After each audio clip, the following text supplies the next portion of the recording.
কলকাতার জীবন্ত কালী, যার পুজো হয় অন্ধকারে, আর যার পছন্দের খাবার দুমুঠো আতপ চাল আর কাঁঠালি কলা, যার মহিমার কথা এতটাই জনমুখে প্রচারিত যে অমাবস্যার দিনে সেখানে তিল ধরার জায়গা থাকে না। আর হবে নাই বা কেন?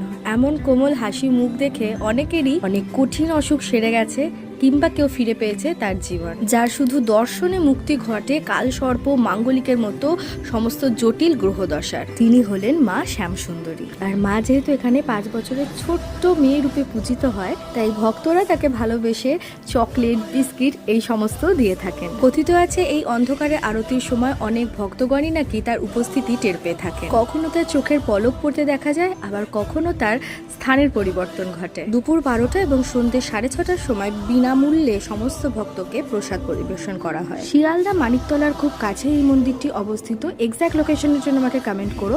আর আপাতত সবাই কমেন্টে বলো জয় মা শ্যামসুন্দরী।